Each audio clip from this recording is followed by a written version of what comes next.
എന്തുകൊണ്ടാണ് സ്വന്തം നാട്ടിലുള്ള സ്വകാര്യ ധനകാര്യ സ്ഥാപനങ്ങളിൽ ആളുകൾ പണം നിക്ഷേപിച്ച് വഞ്ചിതരാകുന്നത്? സ്ഥാപന ഉടമകൾ ചിരപരിചിതക്കാർ, തലമുറകളായി നാട്ടിൽ താമസിക്കുന്നവർ. ഒരു സുപ്രഭാതത്തിൽ ഉടമകളെ കാണാനില്ല. ഞങ്ങളോട് ഈ ചതി ഉടമകൾ ചെയ്തല്ലോ എന്ന് നിക്ഷേപകർ പരിതപിക്കും. പത്തനംതിട്ട തെള്ളിയൂർ ആസ്ഥാനമായി പ്രവർത്തിക്കുന്ന G&G ഫൈനാൻസിയേഴ്സ് ഉടമകളെ കാണാനില്ല. നിക്ഷേപകർ ആശങ്കയിലാണ്. നാട്ടിൽ പോയി കിടന്ന് കഷ്ടപ്പെട്ട് ഇച്ചിരിയും പൈസ ഉണ്ടാക്കി അത് ഇവിടെ കൊണ്ടിട്ടത്. എന്റെ മരുമകൾ ഇവിടെ ജോലിയായിരുന്നു. അവൾ ജോലി സമയത്ത് പോലും അവൾ അറിഞ്ഞില്ല. അല്ലെ അവൾ ആ പൈസ എടുത്തതിന് പറഞ്ഞു. ഞങ്ങൾ 4 സെന്റ് കോളനിയിൽ താമസിക്കുന്നത്. ഞങ്ങളുടെ ആ പൈസ എങ്ങനെയും അമ്മയുടെ നേരം കൊണ്ടും കിട്ടിയാൽ മതിയായിരുന്നു. പത്തനംതിട്ട ജില്ലാ പോലീസ് മേധാവിയുടെ കാര്യാലയത്തിൽ നിക്ഷേപകർ കൂട്ടത്തോടെ എത്തി പരാതി നൽകി. അന്വേഷിക്കാമെന്ന് പോലീസ് മറുപടി നൽകി.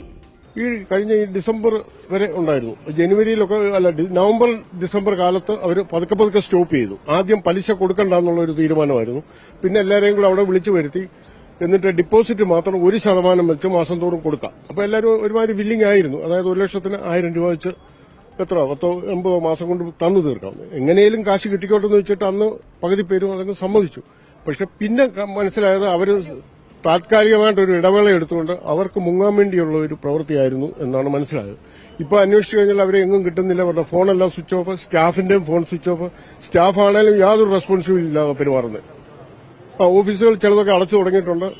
കാര്യം അവരെയും കുറ്റം പറയണ്ട. അവർക്ക് സ്വർണ്ണപ്പണയം വെച്ച സ്വർണം പോലും എടുക്കാൻ പറ്റാൻ വയ്യാത്ത ഒരു അവസ്ഥയാണ്. ഈ സാഹചര്യത്തിൽ ഞങ്ങളെല്ലാം കൂടി ഇവിടെ വന്ന് പത്തനംതിട്ട SP ഒരു പരാതി കൊടുക്കാമെന്നുള്ള രീതിയിൽ വന്നാണ്. അദ്ദേഹം വളരെ മാന്യമായിട്ട് ഇടപെട്ടു. 3-4 പരാതികൾ ഓൾറെഡി കിട്ടിക്കഴിഞ്ഞു. ബാക്കിയുള്ളവർ ഇപ്പൊ തന്നെ പരാതി കൊടുത്തിരിക്കും. G&G ഫൈനാൻസിയേഴ്സ് ഉടമകളായ ഗോപാലകൃഷ്ണൻ നായർ, സിന്ധു G നായർ, ഗോവിന്ദ് G നായർ എന്നിവർക്കെതിരെയാണ് നിക്ഷേപകരുടെ പരാതി. എന്റെ മകളുടെ കല്യാണത്തിന് വെച്ചിരുന്ന പൈസയാണ്. അവരുടെ ആവശ്യം പറഞ്ഞപ്പോൾ ഞാൻ അങ്ങനെയൊക്കെ പറഞ്ഞു, എന്റെ കയ്യിൽ ഗോൾഡിന്റെ അഡ്വാൻസ് കൊടുത്തിട്ട് ബാക്കി കൊടുക്കാനുള്ള പൈസ ഇരിപ്പുണ്ടെന്ന് പറഞ്ഞു. അദ്ദേഹം എന്നോട് ഞാൻ ചോദിച്ചു, എങ്ങനെയാ പൈസ? അല്ല, ഞാൻ ഇവിടെ വീട്ടിൽ വന്ന് മേടിച്ചോളാം എന്ന് പറഞ്ഞു. അങ്ങനെ അയാളൊരു സ്റ്റാഫും കൂടെ രാത്രി 8:30 മണി സമയപ്പോൾ വീട്ടിൽ വന്നിട്ട് പൈസ വാങ്ങിക്കൊണ്ട് പോയി. 10 ലക്ഷം രൂപ എന്റെ വാങ്ങിക്കൊണ്ട് പോയി. 2 പ്രാവശ്യം പിന്നെ 16 എന്നെ തിരിച്ച് അങ്ങോട്ട് വിളിച്ചു.